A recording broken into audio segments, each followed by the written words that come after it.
Nothing wrong with Okay, it over you can there. go ahead. All right, I'm just gonna say got it then. Okay. Good evening, everybody. Welcome to this monthly meeting of the NYRRE. I'd like to thank you all for signing on. A few pieces of housekeeping. If there's anybody who hasn't sent in dues yet, please send them to the box over at East Rockaway. Steve Kalka's waiting to pick them up. And let's see, a small thing, because of the COVID constitution, we will not be having a live meeting at the library for an annual meeting. We'll just be having a regular Zoom online meeting in December. We will be, we will decide, you know, when it will be safe and all to conduct an annual meeting. Okay. Till then, all the people who have been on the board will be acting, and Cora, you will be something like an associate member. Okay. You will not be officially signed in yet because the bylaws specifically say there must be a live meeting in order to be legally elected. So I'm just right now, I'm just going to hope everybody had a great day yesterday for Thanksgiving. Yeah. Happy Hanukkah and Merry Christmas. So, Yeah. all right. Before we have to introduce the speaker, I'm going to turn the floor over to Paul. Paul, take it away. Thank you, General Foz. Yeah, I'll second the motion, hoping that everyone had a wonderful, happy Thanksgiving observance yesterday. And as we know, we are always meeting on the fourth Friday. So while we're all digesting our turkey repast, we will be able to take in some world-class rail fan entertainment in the guise of Peter Ehrlich tonight. We've been eagerly looking forward to this program since it had to have been rescheduled from last March, so the anticipation has only grown. And before I turn the floor over to Peter, I just want to mention a few upcoming programs. As Sheldon mentioned, next month, keep in mind, will be the third Friday, December 17th, via Zoom, and none other than Steve Kalka will be doing the honors on an all New York City metropolitan area program. The best of metropolitan area rail fanning, spanning a good many years, and we'll take it all in next month on the third Friday, December 17th, so we don't have a conflict with Christmas Eve. Right. Okay. And January 28th of 2022, a program I just scheduled will be a doubleheader. We'll be starting the new year with the very best New York Central Hudson's Along the Hudson. That is a short film around half hour long.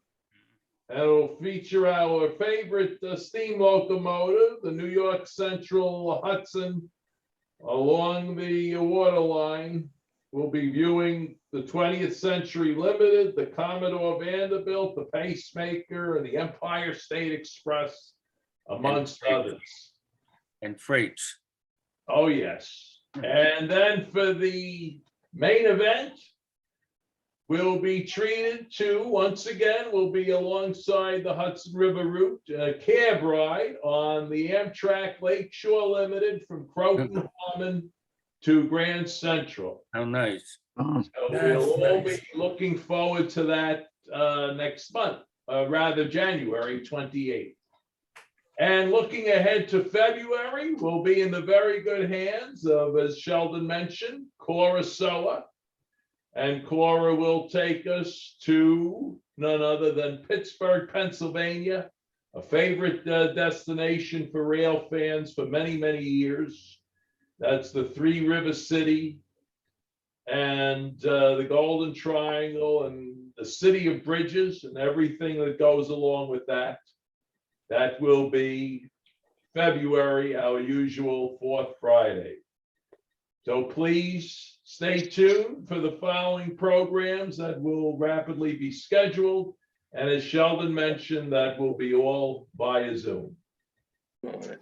So now, without any further ado, as we present the very best in railfan entertainment, month after month, year after year, and tonight will certainly be no exception in the guise of Mr. Peter Ehrlich. Okay. Pete, take it away. Thank you very much, Paul. Oh, you're very welcome. This is a 3-part program. The second part is going to be a very small part. It will be a transmission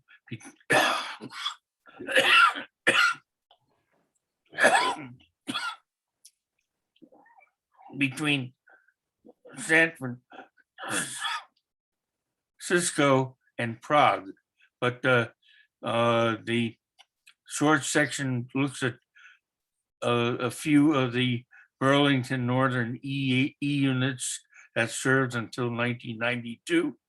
But we're going to start the program in San Francisco. So everybody see that first slide? Okay. Yes, in 2020, where I made 3 visits. Yeah. So I lived there for 44 years and worked for Muni for 26. My visits in 2021 were March, May, and June, and contained many surprises. For example, who would have thunk that I would get to see a restored Sacramento and Clay cable car, Big 19, operating on its own power to Hayden Beach.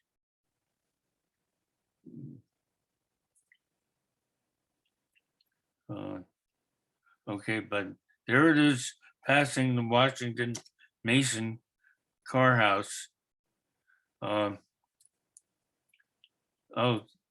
describe a little bit of the history of cable car 19 in a later slide. This is at Hayden Lombard. Now they have a facility where you can switch back double-end cars at Hayden Beach. And that was what was done. Here it is with the Golden Gate Bridge in the background, the Marin Hills, looking beautiful. So Big 19 was built in 1883.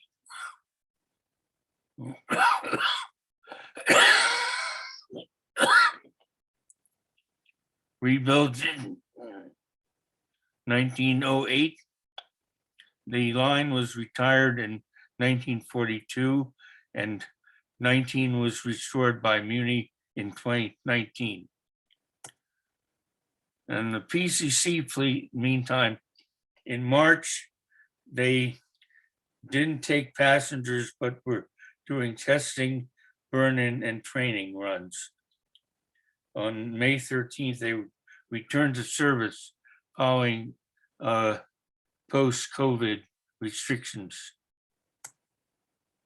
And another surprise was the return of Muni Torpedo PCC 1007.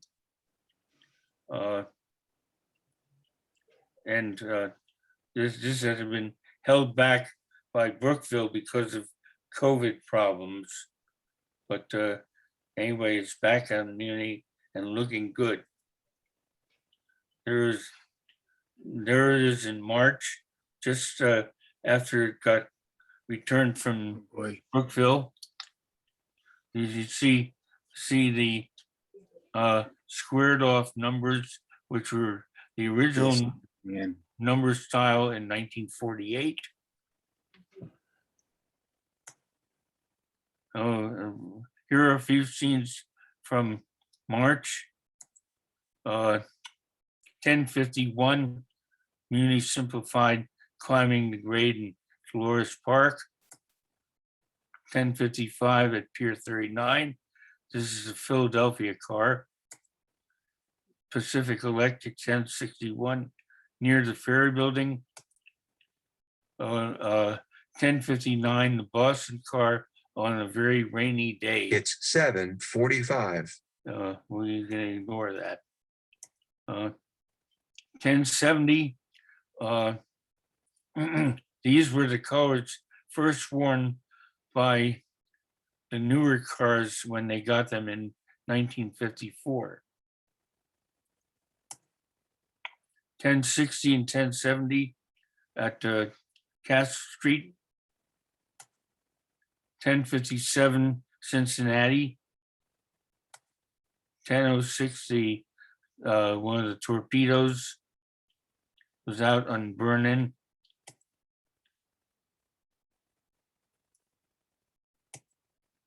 In the meantime, Muni also reintroduced LRV service on 2 lines, T3rd and J Church, with rather limited service. But here's a Siemens car climbing the grade in Dolores Park. Another one with the 19th Street Bridge. Another one approaching 18th Street. These will eventually replace all the Bredas. Here's a pair of Bredas out on the 3rd Street line at Mission Bay Boulevard. As you can see, there's been a lot of new development. Oracle Park, where the Giants play, is in the background. And here's Chase Center, where the Golden State Warriors play. That's a new facility that opened up in 2019. So I made another visit after service began. Here's car 1040 at Embarcadero and Sansom. 1040 was the last PCC built for an American streetcar line. Last PCC built for an American streetcar line, 1952. And we were very fortunate to have it. I'll tell you a little side story. I am one of the very, very few people who have operated both this car and Brooklyn 1001, the first and the last cars in the United States. Other people were the late George Horn and a few others. Here's Los Angeles Railway 1052 at Morgan III.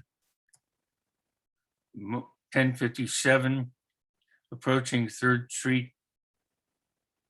Twin Peaks stretches out in the background. 1059 at Embarcadero and Sansom. 1061 at 3rd and Market. This is when this car came back from Brookville rehabbed, it has more accurate colors.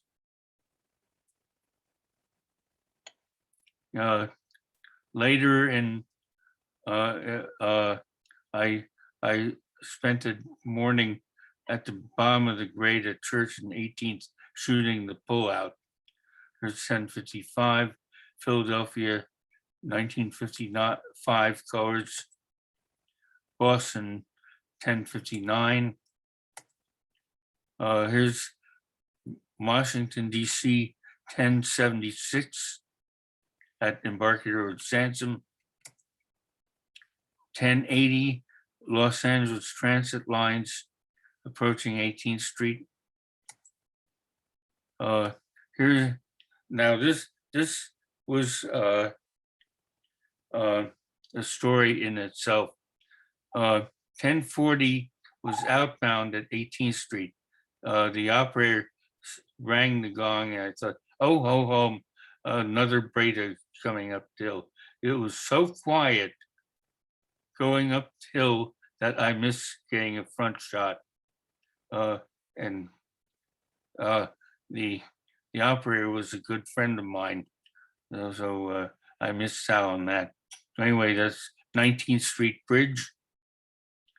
There's Toronto 1074 passing a Breda.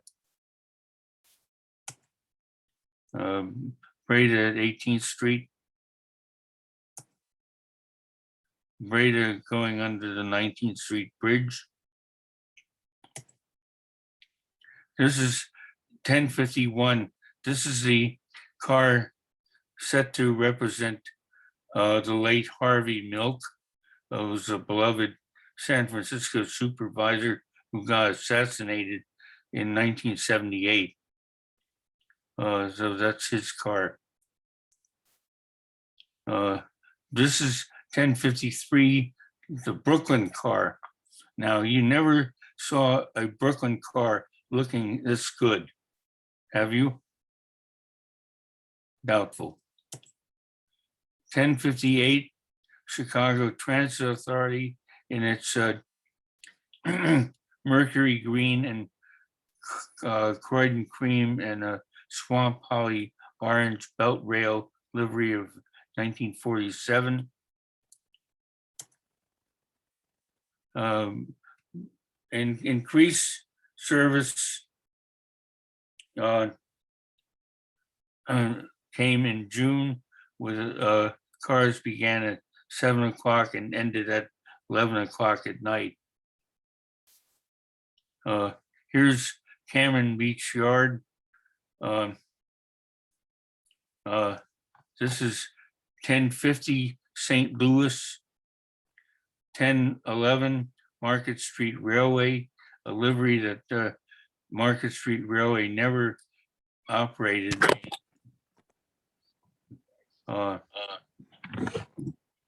You okay? Anyway, 1011, this livery was a fantasy livery, but we liked it so much that we kept it. And 1007, the new kid on the block, Philadelphia Suburban. Okay, a couple of Milan cars came down for burn-in. 1814 is painted in two-tone green, a livery favored by Benito Mussolini. At the end of the F line is at Jones and Beach. Here we have Mexico City 1072 and Chicago 1058 laying over. 1072 leaving.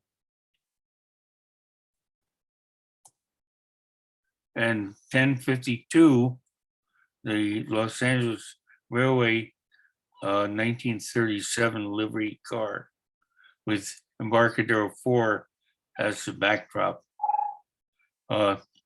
Mind you, all electric cars in Los Angeles never wore this livery. Here's 1071 at Mark and Drum. 1071 represents the Twin Cities of Minneapolis and St. Paul.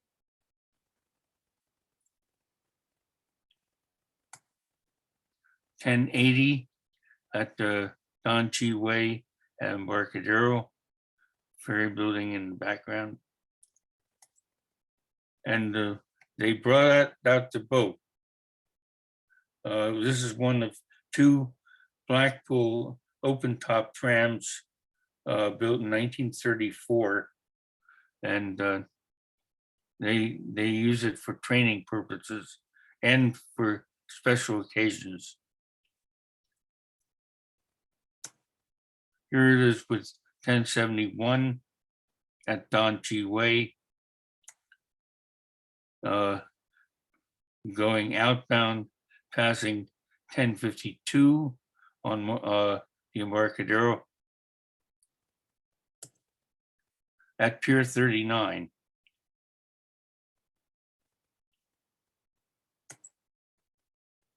So this is taken on Saturday, June 19th. 1052 is approaching 3rd and Market. 1062 represents Pittsburgh. When this car first came to Muni, it represented Louisville. Now, Louisville was an interesting city. It ordered 25 cars, but they never ran in service. They were later sold to Cleveland. So Muni decided to go from zero representation to a city which had the third most number of PCCs in existence, 666 cars built for Pittsburgh.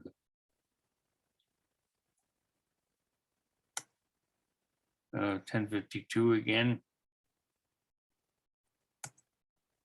And during the starting in spring and summer, on selected days, they would bring a cable car out for display so people can take pictures.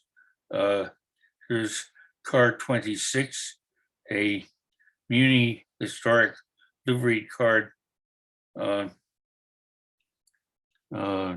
it's at the Powell Market. There's a close-up.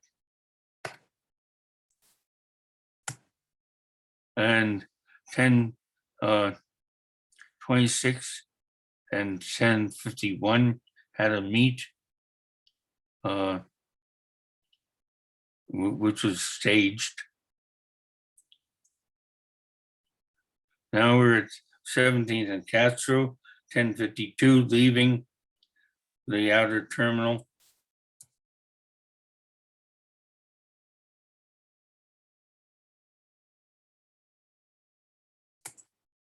Uh, 1055, waiting to load passengers. 1062, loading up and leaving. Notice how high the gas prices are in San Francisco.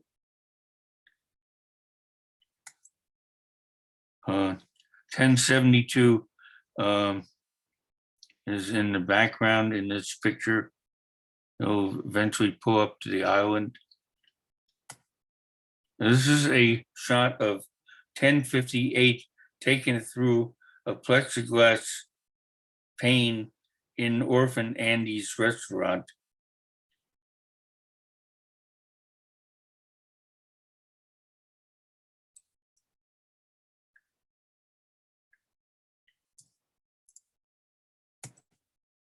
$10.62, a market in 4th Street outbound. 1061, same location. This is looking down from the Park Central Hotel. This is about the 12th floor. It's 1071. As you can see, also Muni has a sizable trolley coach fleet made up of both standard and articulated trolleys built by New Flyer. And There's a boat car saying hello to PCC 1007, which is out for burning. It's a Donchi Way. So now we come to the other surprise of my visits, which was 1007. I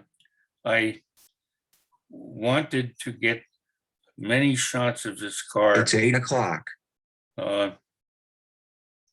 And managed to get a friendly operator to give me a ride as it was doing its burn-in duties. So 1007 was the last of 16 midlife remanufactured PCCs, 13 ex-Philadelphia cars and torpedoes 1007, 1010, and 1015.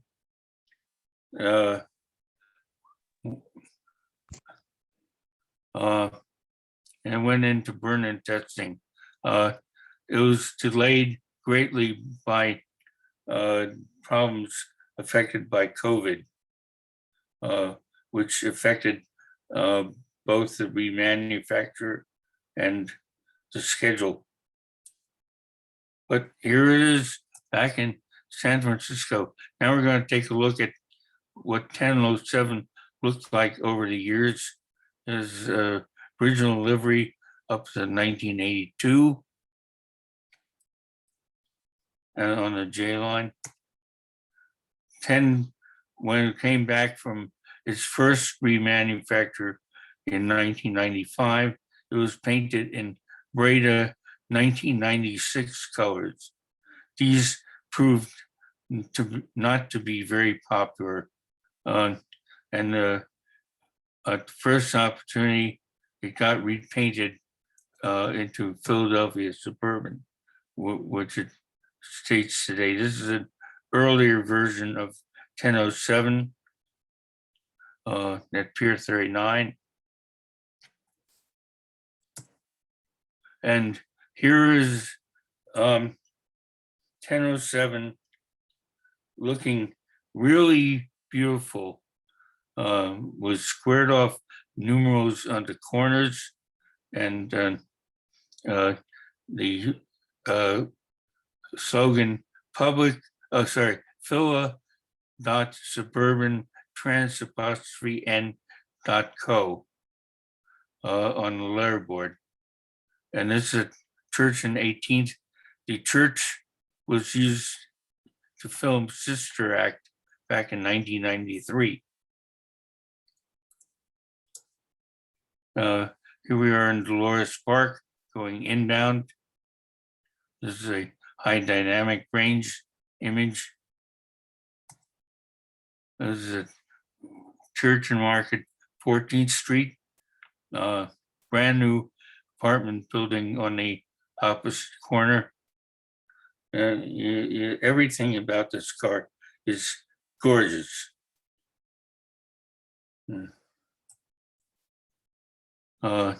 This is at Don Chi Way in Embarcadero. Embarcadero 4 is in the background.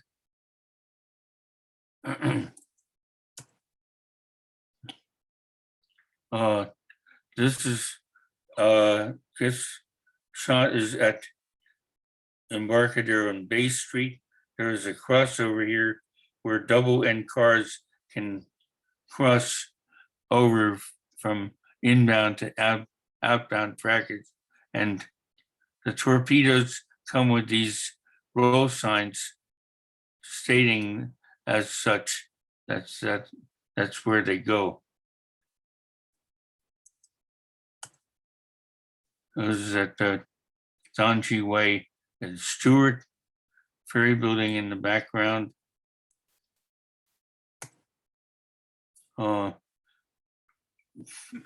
Jefferson and Powell down on Fisherman's Wharf. At Fisherman's Wharf, Jefferson and Taylor. Our Fisherman's Wharf is here. at the inner terminal. This is an inbound shot at Stewart and Don Chi Way. And approaching Ferry Building. Market and Spear outbound. Market and 3rd Street. That's Lawless Fountain on the end, on the left side of the picture. Every April 18th,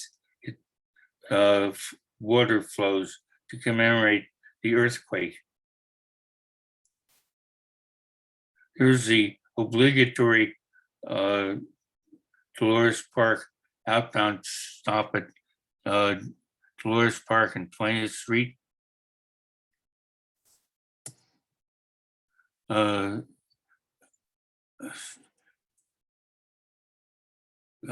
This is San Jose and Geneva. Just it's going to cross over into the car barn. And it's coming out of the car barn on yet another trip. So that's this will be the first break. We'll take about 5 minutes, and then I'll introduce the second part of the program. So you can unmute yourself if you want to chat. Steve? Unmute. Steve? Oh, Yeah. hi. Yeah. Okay, just was very good, very enjoyable, and just okay. And just while you just change the program, Yeah. I'm not sure. Do you need to just end screen share while you just show the other portion of it, or Actually, I don't think I need to. Oh, okay, that's good. Anyway, I'd like to ask a question. Could you explain what burn-in means? burn-in means when a car is coming back from rebuilding, it has to go a certain number of miles without breaking down before it gets accepted. Oh. Okay, thank you. Yeah. Any other questions? The reliability test, yeah. Yeah. I noticed that some of those tracks didn't seem to be very well maintained. You know, a lot of grass growing between the tracks. Yeah. Yeah, Well, is that about to be abandoned? And no, it's that's Muni. They they left their weed sprayers at home. Oops. And what was your favorite trolley?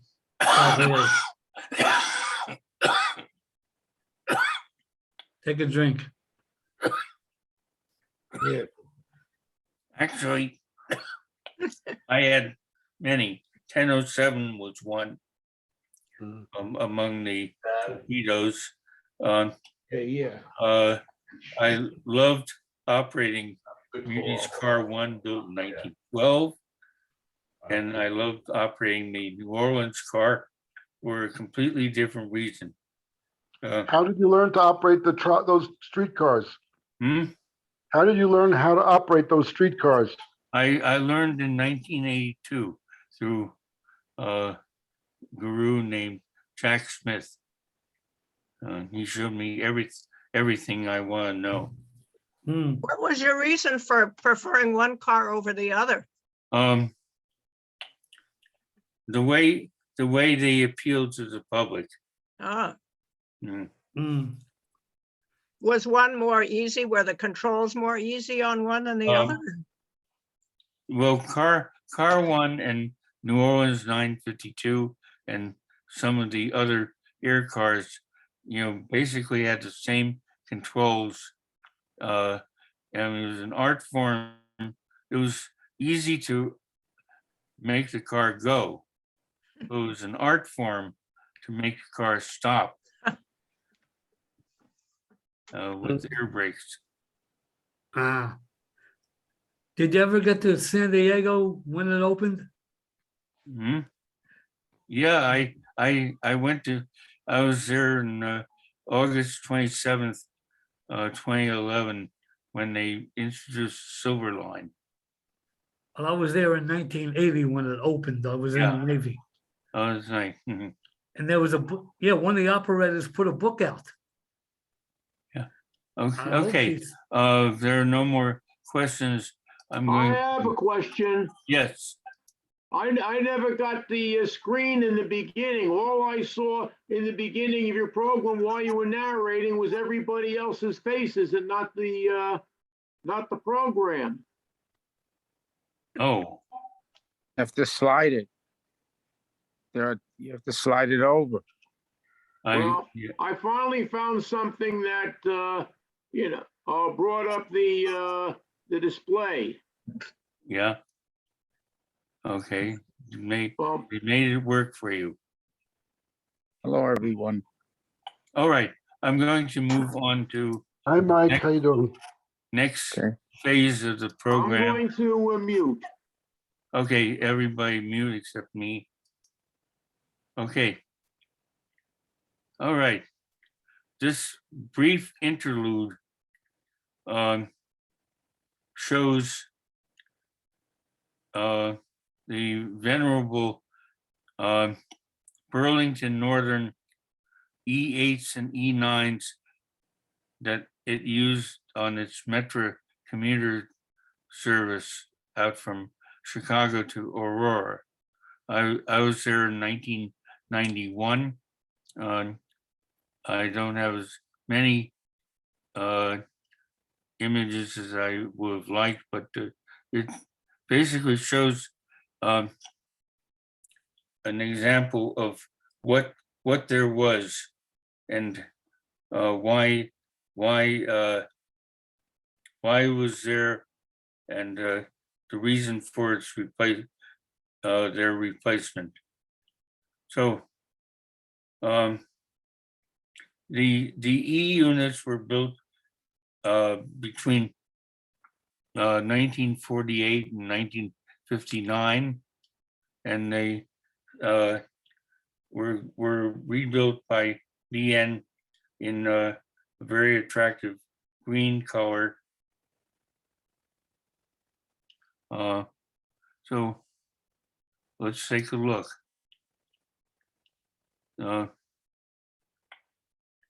This is the trackage from Chicago to Aurora is a triple track with You have the, to screen share. We don't getting a picture. what? We're not I'm getting a picture. We're not getting the I'm sharing screen. There's no picture. It There's still says intermission. okay. Oh, okay. Let me stop the share and then restart it. Okay, start share.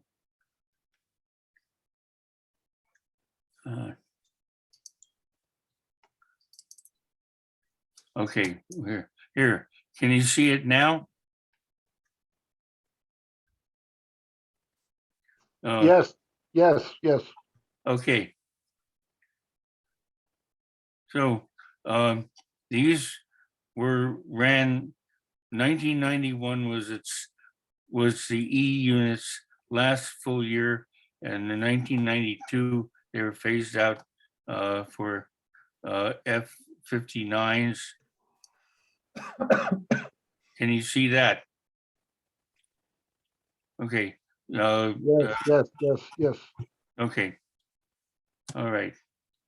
So I sampled the Raceway and Dinky Rush Hour parade of covered wagon led gallery commute cars in 1991.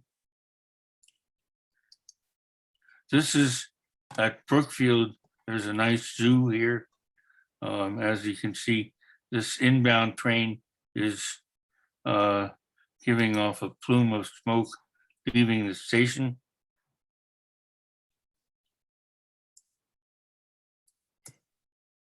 Come on.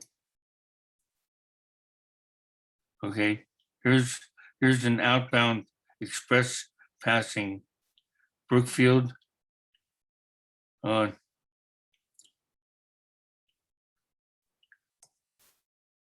Now we're at Harlem Avenue.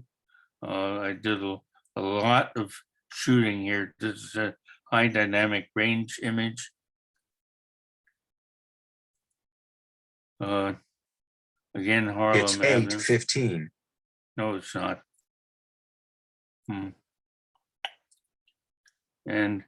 the little boy and his sister watched an inbound train approaching Harlem Avenue. This is typical of Chicagoland commutes, all gallery cars. This is an inbound train leaving Harlem Avenue with an absolutely exquisite front end. Most of them were kind of a little battered, but this one was in pristine condition. There's a double-header express passing Harlem. There's a local and outbound in the background.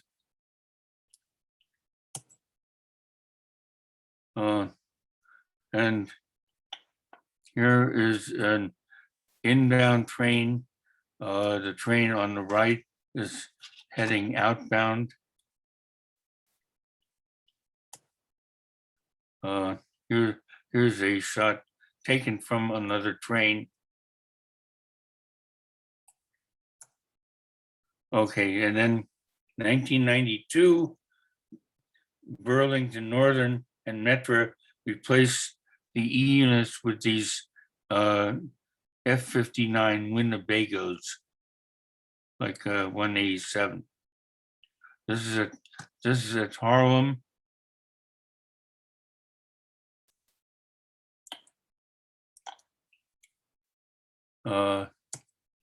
This is at Riverside.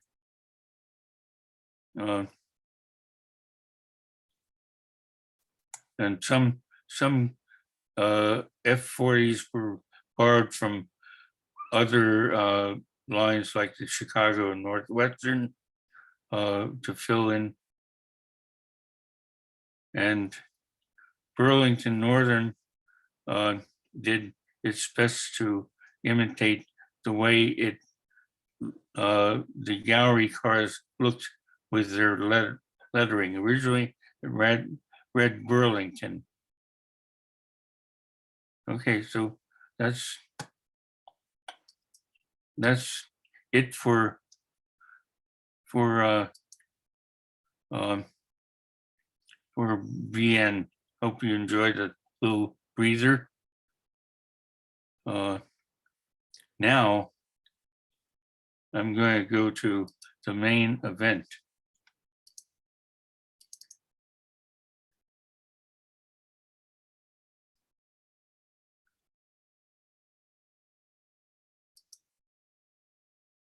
Wait a minute.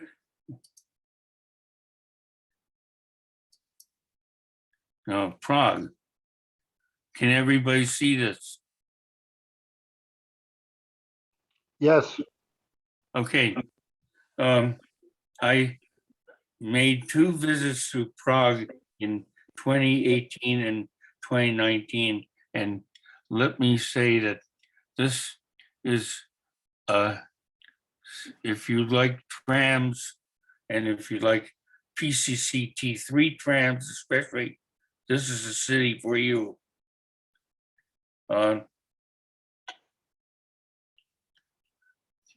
Capital of Czech Republic is also Tatra PCC heaven.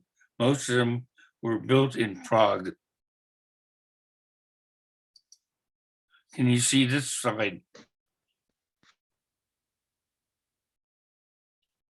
Can you see this slide, Paul? Paul? yes, Yeah, okay. As you can see, Prague has over 400 Tatra T3 PCCs, a design dating to the 1960s, many of which are based on the PCC St. Louis P3 truck.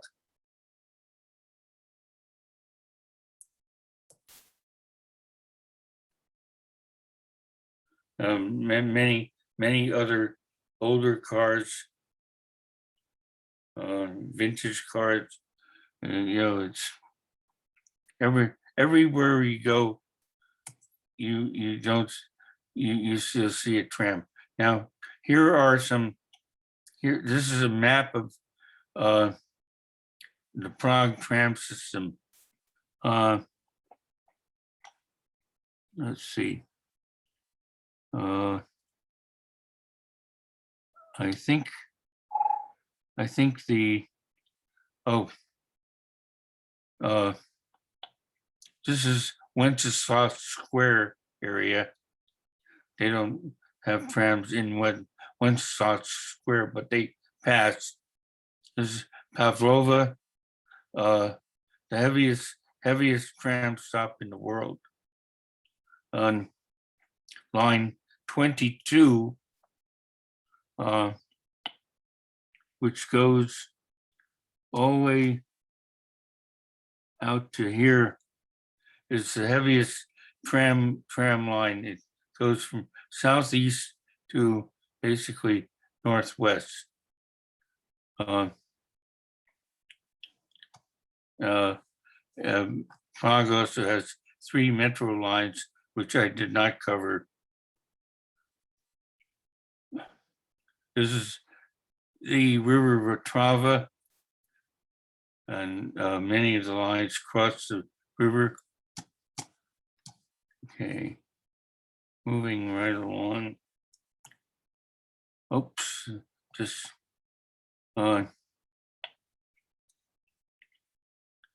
this again got resized. I'm not going to fix it now, but it should have been the same size as the others. I'll go. The most numerous of the Tatra 33s are the T3R.P. P stands for Pragio Mex, which means that the car bodies were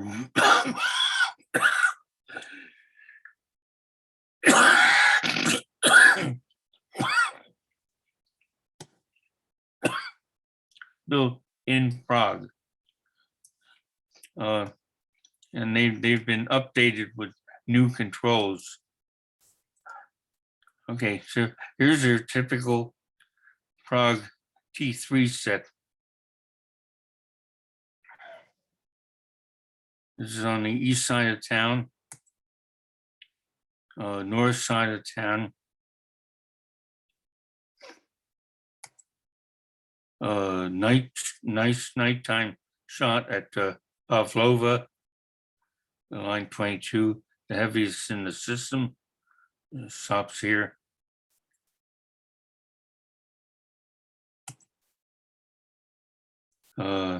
Northern Prague again.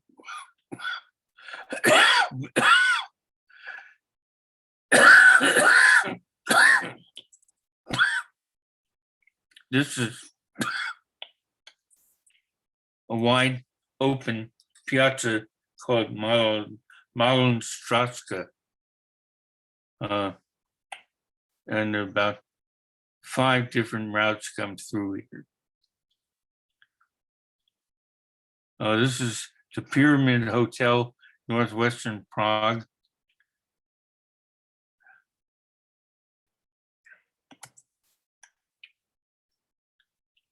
Malunstraska again. This is crossing the Legion's Bridge, and the building on the right is the National Theater. You know, it's a gorgeous building. approaching National Theater. Oh, I'll go back. It's crossing the river Vtrava.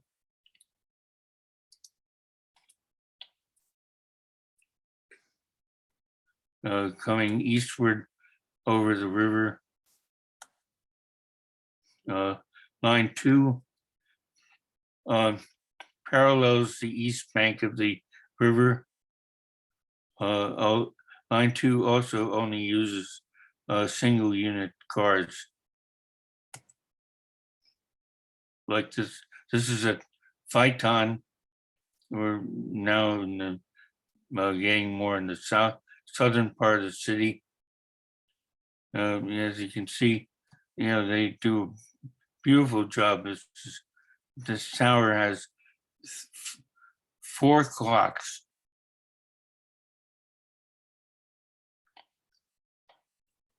This is Malonska, northwestern Prague. 8182 is a subclass. And the subclasses sometimes got adverts applied to them. This is a Strasnice station on the east side of town. And then starting in 2006, the most distinctive T3s built were the T35, T3R.PLF for low floor.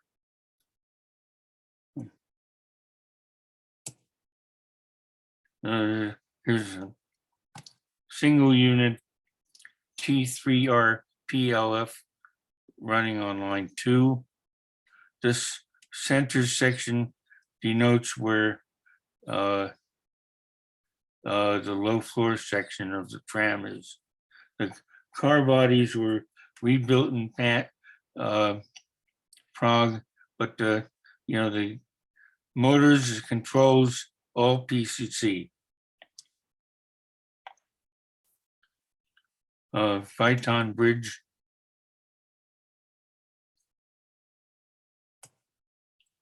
The interior of a T3R PLF.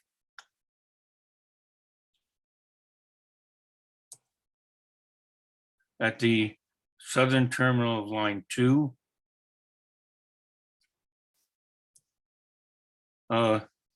Some of these low floor trams would normally operate with a second unit being in regular colors, like this set at the Strasnice station. Here is a set with the second unit in the same maroon and silver as the first car. There's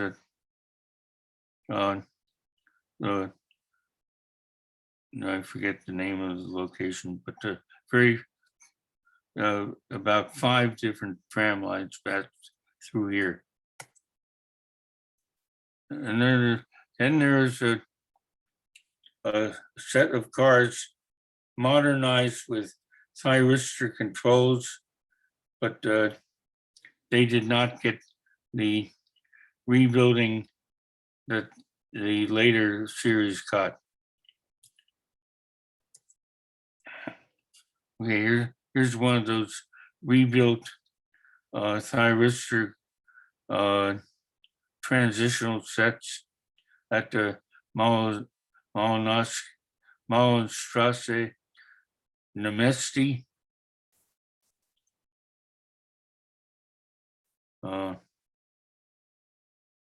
In downtown again.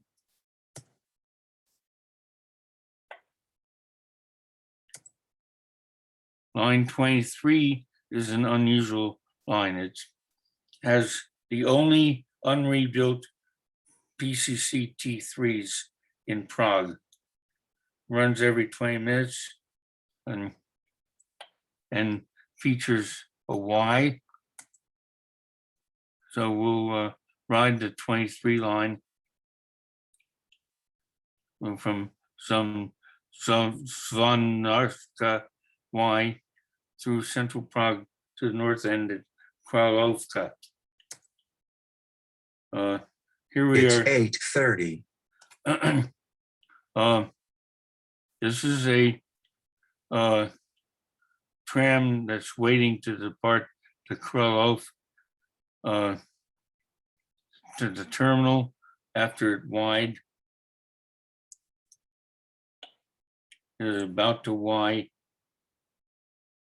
And yes, you can ride inside the tram as it backs up. Very friendly people.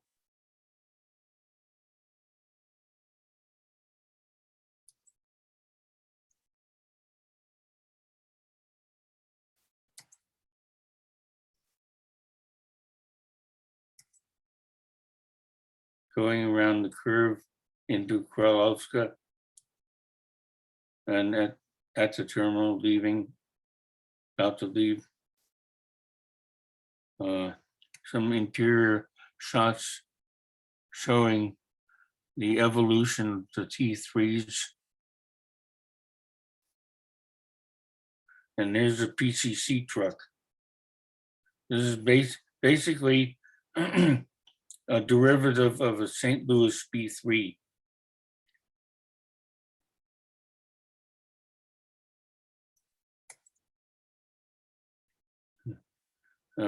Here we are at the Malostratsky Nemesty, and to leave, going northward, to leave that piazza, you have to go through a single track tunnel under a building. The only such incidents in Prague. Malostratska.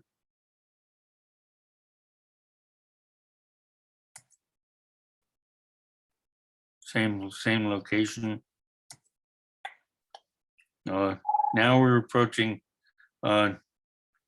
Posodnia Streshevici, the outer terminal, which is where the museum is also located.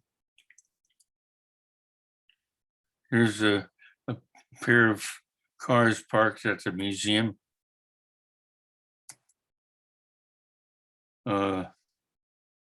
This is line 23 approaching the northern terminal. Leaving the northern terminal at the Hotel Pyramid.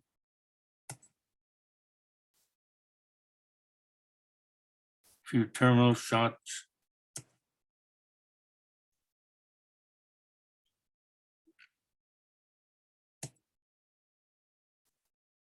A nice little park. Great place for pictures.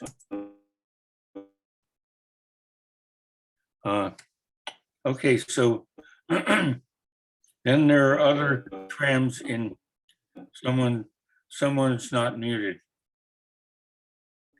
There are other trams in Prague's fleet, including the Boxy T685s. 150 were built between 1995 and 1997. I think they've all been scrapped now. And the double end, the only such cars in Prague, KT8D5.RN2P from 1986. Here's a set of T685 A5s in April of 2018 at night. This is line 16, trams approaching Pavlova. That's St. Ludmila's church in the background. This is one of the subordinate railway stations.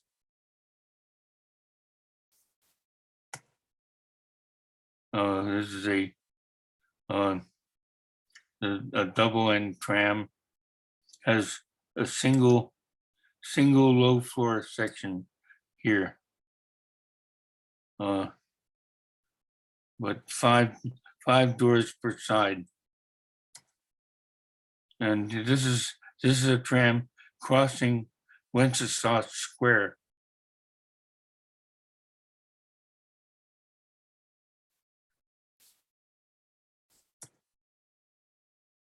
And then we come to the more modern cars, all built by Skoda.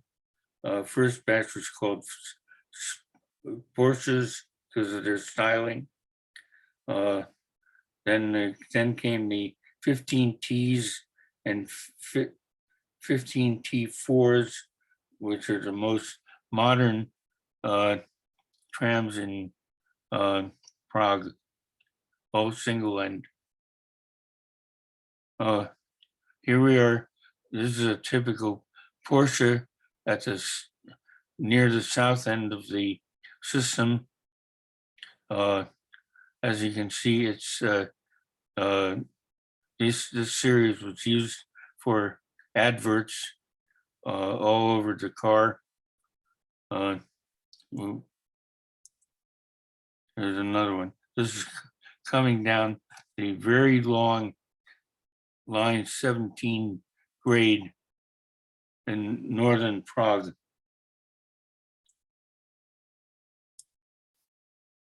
This is a Phaeton.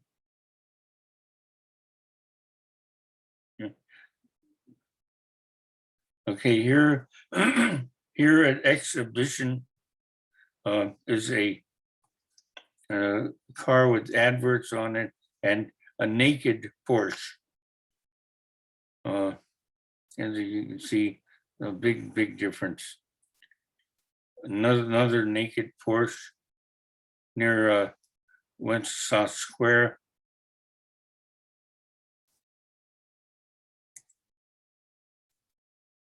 This is Republica Piazza. Coming up the road that parallels the River Vltava. The building in the background is the Smetana Museum, named after the famous Czechoslovakian composer Beatrice Smetana. Okay, here we have 9200s. 125 of these were built around 2015. They differ slightly in that the later 125 cars have yellow underneath the numbers and along the top of the car. There's this very nice church, Teneska.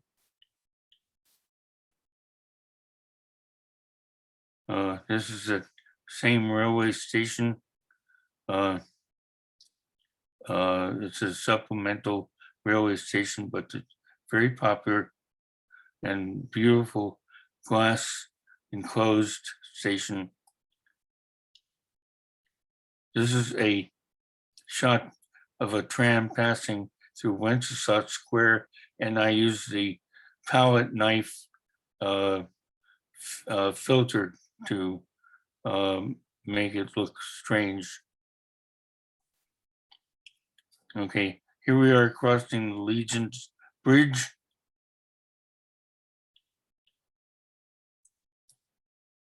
Coming through that one-track tunnel at Maloshatsky Nemesti.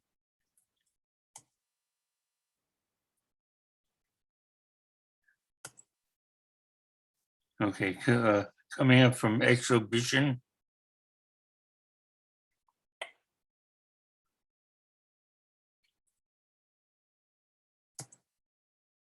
Okay, here we have the 15 T4s for city. These are the first trams with air conditioning units and on the cars.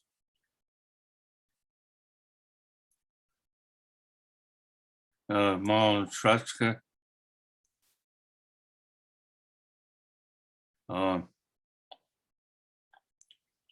I think this is Mall's. No, it's not Mall's Trutska.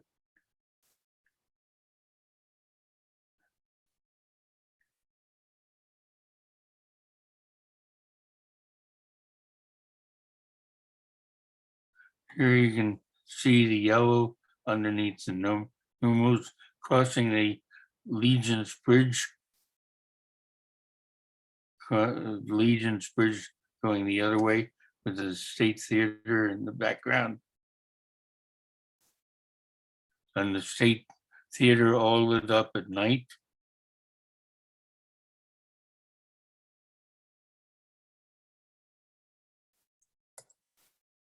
Oh, and this is one of the many grand unions in all of Prague. Trams can go in any direction here.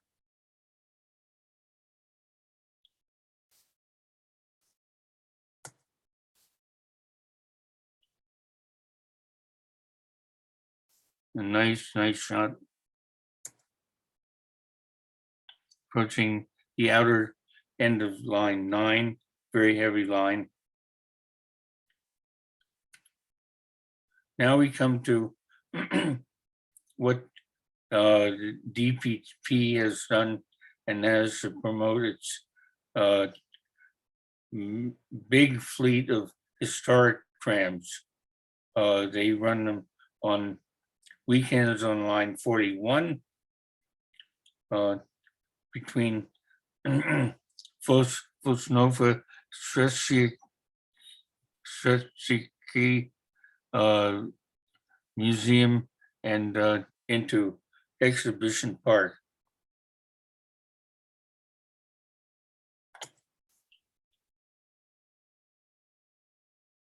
Posovna Strzelecki.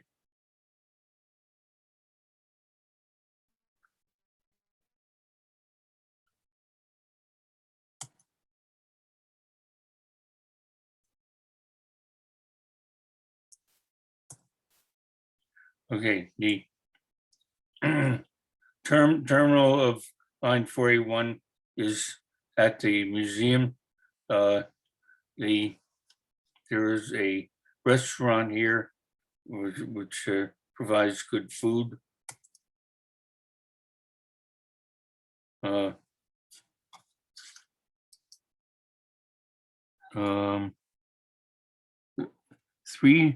349 was built in 1915. Car 412 was built only a few years later. That's a very unusual window arrangement. There's a restaurant. And the 2200s were built in the 1920s.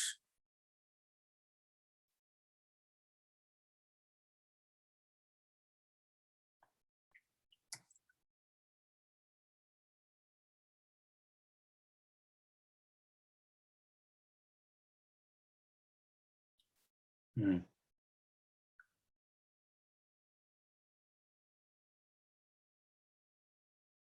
relief logo of the Prague tram system. Car 5001 is a T1 PCC. There are very, very few examples of these left in all of the Czech Republic.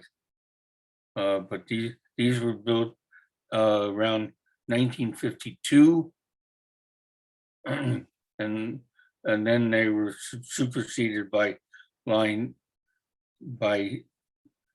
T2s and ultimately by the T3s.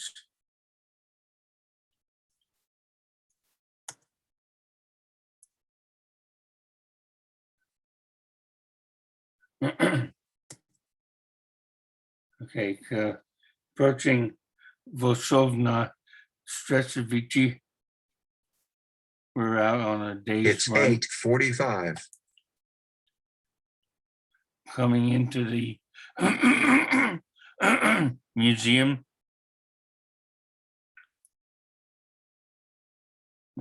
This is a very unusual switchback to avoid a steep grade.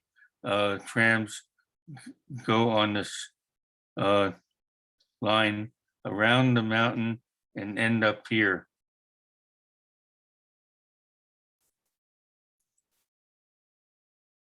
And here's it coming around the mountain. And this shot is a black and white shot, but the tram is in full color.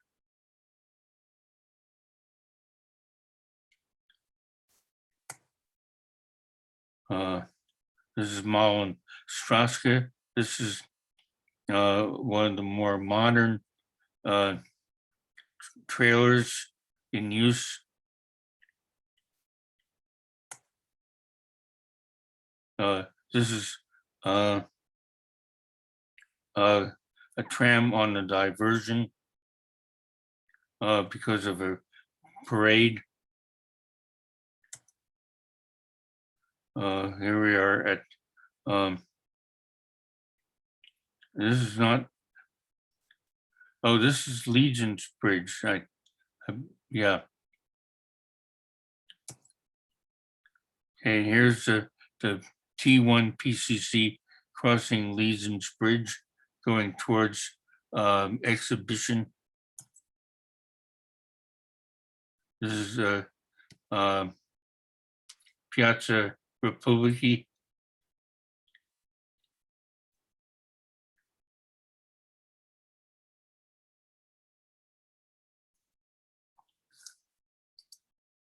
Okay, I'm trying to find the car number. It's not, it's 2200.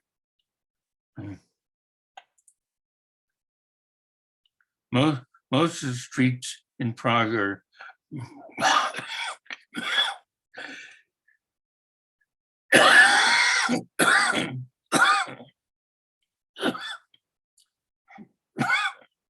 pretty wide. There's 349, built in 1915, approaching Exhibition.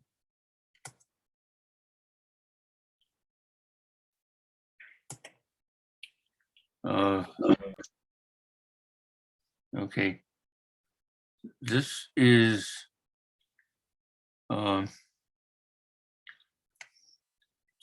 a tram on line 41, approaching a special service tram. And leaving Exhibition. At Exhibition,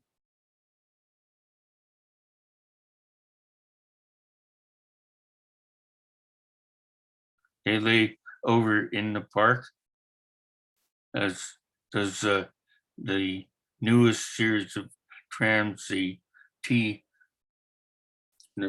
TR4s on line 12.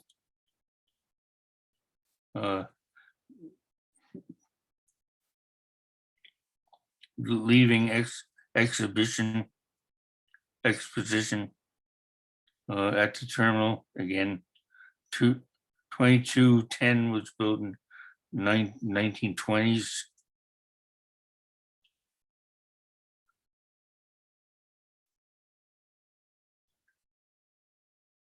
And its trailer 5001 PCC T1.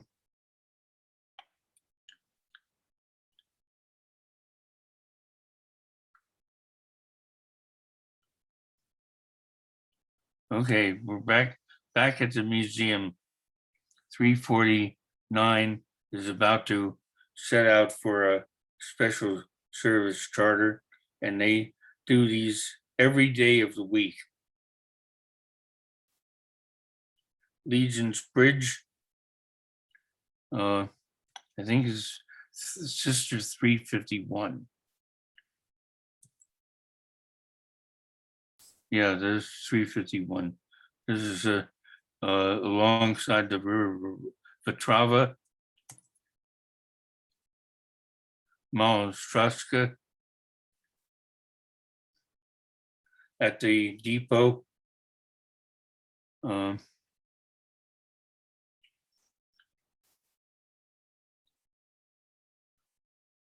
Approaching Legion's Bridge.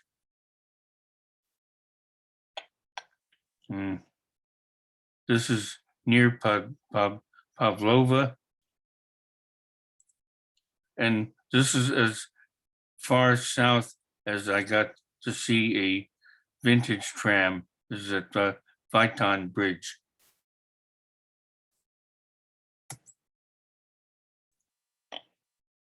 Approaching exposition.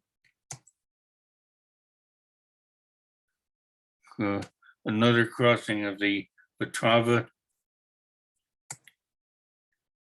This is a works tram at Pavlova.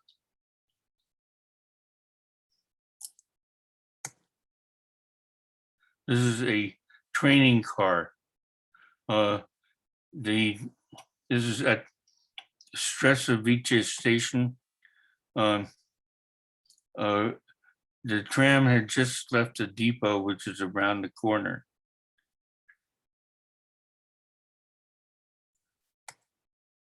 We're back at Vosnova Stresovice.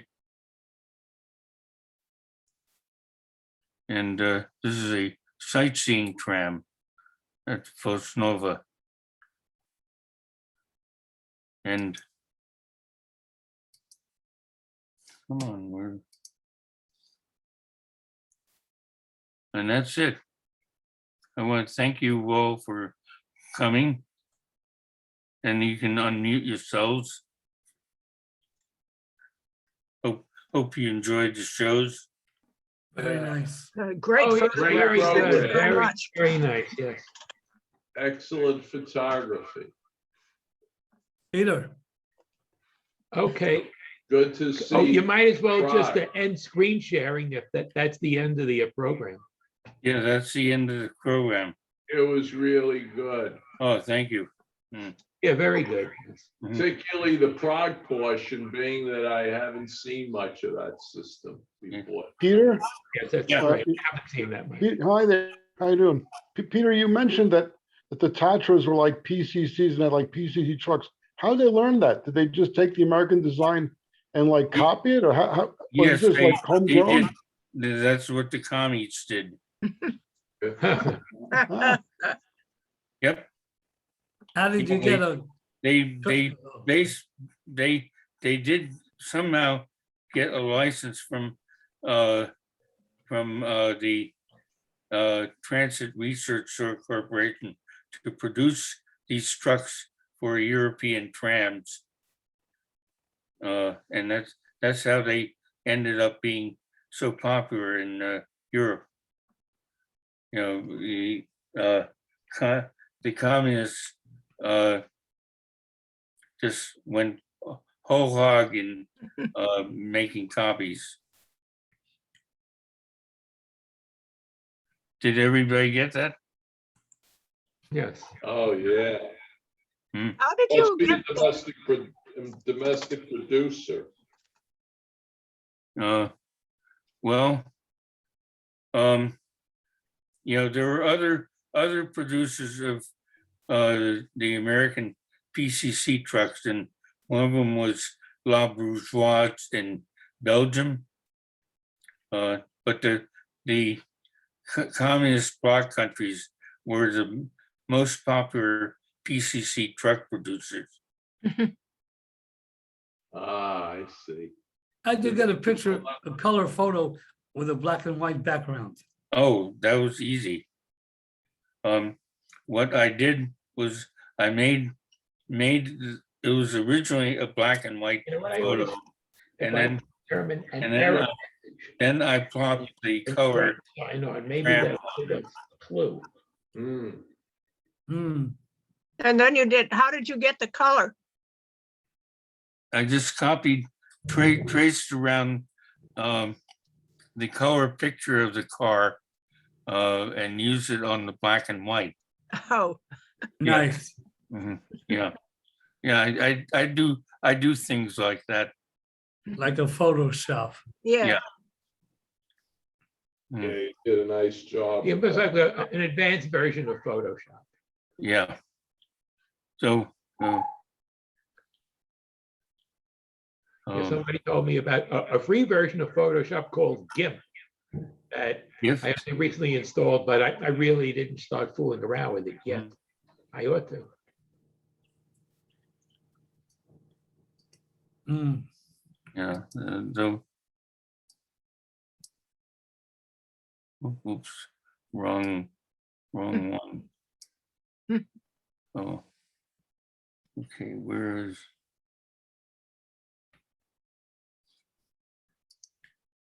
So that's the San Francisco slide.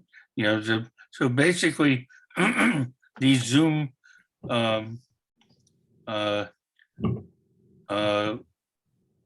productions have been trial and error, but this one seemed to have come out the most successfully. Oh, Yeah, yeah. I remember doing one for you guys that I had a lot of problems with. But now that I figured out how to do it, it's easy. Yeah, I think it's pretty Oh, basic when you My get that. internet. Yeah. Mhm. Well, by the time we all learn how to use Zoom like Yeah. real experts, hopefully the pandemic will be over. Yes. Right. Hopefully. Yeah. Mhm. Yeah. Yeah. It was throwing me for a loop. Yeah. Uh, We'll have to start doing hybrid programs so that people who can't be with us physically can still tune in, you know, when they live in other states, et cetera. Yeah, yeah. Oh, yeah. There's a Other NRHS chapters do that. The Wisconsin chapter of NRHS does hybrid programming. Wow. we'd have a problem with it because in the Williamson Library, we don't have strong Wi-Fi. Oh, It's pretty weak. I don't think we would have, we'd have to make, nor do we have to make some special arrangement with our landlord, pay, just, I don't know if there would be You could a get a hotspot. pay for installation and to We carry need the. No, Wi-Fi. not needed, not needed. Steve, not needed. All you need to do is get a hotspot. A Oh, hotspot. thanks Yeah. for that Well, thanks for recommendation. answering. Well, where would there be a hotspot within the Williamson Your Library? Well, cell phone. your own cell phone can be a Your hotspot. cell phone. Apple. So Yeah. you would have to, you actually pay for your minutes. It has to do with your plan. In other Right, words, right. if you would actually have to pay through your phone and using of the minutes. It's pretty costly because a Mm. presentation can take a long time. Yeah, or else Verizon sells jetpacks, which is Oh. another plan. But yeah, like you said, it could be costly. Depends Yeah, on your budget. I already have something, I already have It wasn't too Verizon expensive. FiOS, but there's only a limited number of gigabytes just of using Consumer Cellular's own, let's say, network to just have that be included. I'm sure just if it's a presentation like this, we start to run out of. So, Look into. Yeah. I have to check in the library again. They were doing some upgrading through all the these repeaters that they have throughout the building, Oh, and I have to really look again to see. no, Okay, Right, okay. hopefully we'll get up to the library for a board meeting. Okay, it's ready. That'll be. Mike, the Atlantic Terminal of Long Island Railroad has Wi-Fi. Maybe Grand Central has something like that. You Yeah. check with the owners. It's It 9 does. They do, but I wish they it's did. outside of our library. In fact, sometimes even we have a dead zone, we want to access the internet, we walk outside of the library. They We- did put an antenna or some sort of device in the library itself, and it's supposed to supply Wi-Fi. Do you know how strong it is? okay, Well, I haven't tried anything lately. I have to go there and see. I have to see if I can pick up things with a computer, with a laptop, with the laptop that's there. That's a good idea. Well, worth looking at, checking out. so, I will leave you with this,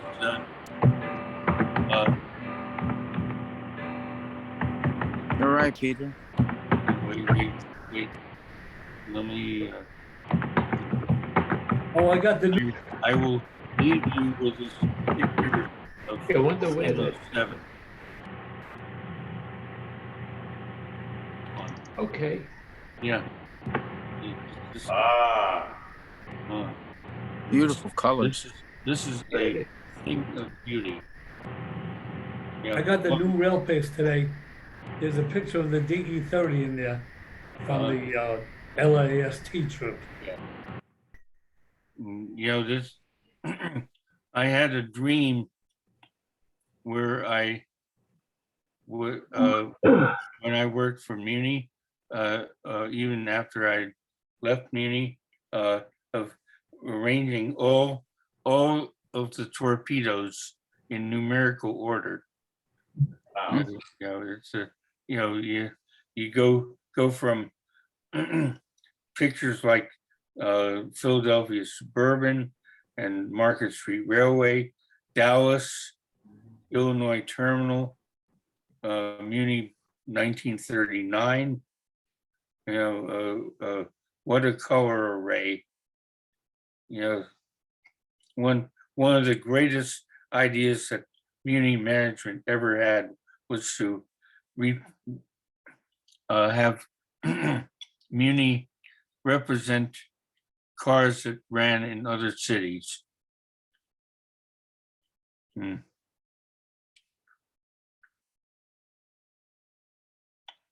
So anyway, I want to thank you all for showing up and enjoying slides in your living room.